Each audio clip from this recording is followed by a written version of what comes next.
DSC preparation కి మిగిలిన తక్కువ సమయాన్ని డిఎస్సి 2024 యాప్ లేదా DSC2024.com తో జాబ్ ని సాధించండి. నమస్తే, వెల్కమ్ టు సుమన్ టీవీ. నేను మీ జర్నలిస్ట్ వాలి. ఆంధ్రప్రదేశ్లో మహిళలకు ఉచిత బస్సు ప్రయాణం ఎప్పుడెప్పుడా అని చెప్పి మహిళలందరూ కూడా వెయిట్ చేస్తూ ఉన్నారు. ఆ సమయం రానే వచ్చింది.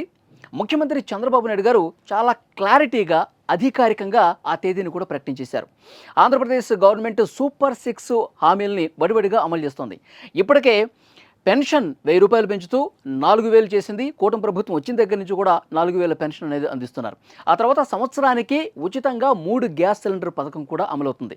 తర్వాత మరికొన్ని పథకాలకు సంబంధించి ఆంధ్రప్రదేశ్ ప్రభుత్వం కసరత్తు చేస్తోంది. ఇప్పుడు తాజాగా మహిళలకు ఉచిత బస్సు ప్రయాణ తేదీని కూడా అధికారికంగా చంద్రబాబు నాయుడు గారు ప్రకటించారు. ఆయన కర్నూలులో స్వచ్ఛాంధ్ర స్వర్ణాంధ్ర కార్యక్రమం జరుగుతుంది. అదే వేదిక మీద నుంచి ఆయన అనౌన్స్మెంట్ చేశారు. ఆగస్టు 15 స్వాతంత్ర దినోత్సవం నుంచి ఆంధ్రప్రదేశ్లో మహిళలకు ఉచిత బస్సు సదుపాయం కల్పిస్తామని ముఖ్యమంత్రి చంద్రబాబు ప్రకటించారు. ఈ పథకానికి సంబంధించి యాక్చువల్గా ఎప్పుడో ప్రారంభం కావాల్సి ఉండే, కానీ ఒక కమిటీని కూడా ఏర్పాటు చేశారు. కూటమి ప్రభుత్వం రాగానే ఒక కమిటీని ఏర్పాటు చేసి ఇప్పటికే ఏ రాష్ట్రాల్లో అయితే ఉచిత బస్సు పథకం అమలవుతుందో అక్కడ పర్యటించి అక్కడ ఈ పథకం ఏ విధంగా అమలవుతుంది, అమలు చేస్తున్నటువంటి ఈ పథకానికి సంబంధించి ఏమైనా అడ్డంకులు ఆటంకాలు ఉన్నాయా, వీటన్నిటి మీద కసరత్తు చేయండి అని చెప్పి ఒక కమిటీని కూడా ఏర్పాటు చేశారు. అందులో భాగంగానే ఆ కమిటీ ఇటు హైదరాబాద్లో కావచ్చు, బెంగళూరులో కావచ్చు, మరికొన్ని చోట్ల అక్కడికి వెళ్ళి అక్కడ ఉన్నటువంటి మంత్రులతో అధికారులతో భేటీ అయి పూర్తిగా కసరత్తు చేశారు. ఆ కమిటీకి సంబంధించిన రిపోర్టు కూడా ఆంధ్రప్రదేశ్ ప్రభుత్వానికి అందించారు. ఇప్పటికే ఈ పథకం అనేది అమలు కావాల్సి ఉంది. సంక్రాంతి నుంచి అమలవుతుందని చెప్పారు, కాలేదు.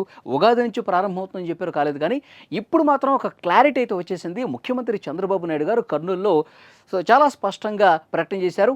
మహిళలందరికీ కూడా ఆగస్టు 15 స్వాతంత్ర దినోత్సవం నుంచి ఈ పథకం అనేది అమలవుతుంది.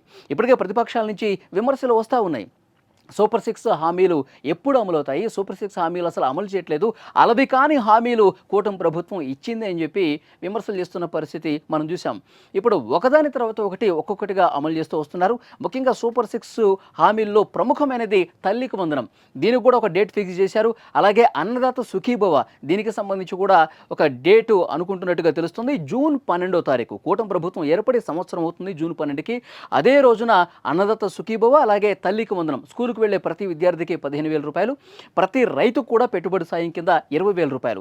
ఈ 2 పథకాలు కూడా జూన్ 12న అమలు చేసే దాంట్లో ప్రస్తుతం కసరత్తు జరుగుతుంది. సో ఇవన్నీ కూడా అమలైతే సూపర్ 6 హామీలు 90% అమలైనట్టే అని చెప్పాలి. సో ఇప్పుడు ఉచిత బస్సు ప్రయాణానికి సంబంధించి కూడా క్లారిటీ వచ్చేసింది. స్వాతంత్ర దినోత్సవం ఆగస్టు 15వ తారీఖున అమలు చేసేందుకు రంగం సిద్ధమైపోయింది. ముఖ్యమంత్రి చంద్రబాబు నాయుడు గారు ప్రకటన చేశారు. ఫ్రెండ్స్, ఈ వీడియోకి సంబంధించి ఉచిత బస్సు ప్రయాణ తేదీని అనౌన్స్ చేసినటువంటి నేపథ్యంలో డెఫినెట్గా కామెంట్ రూపంలో తెలియజేయండి. Thank you very much.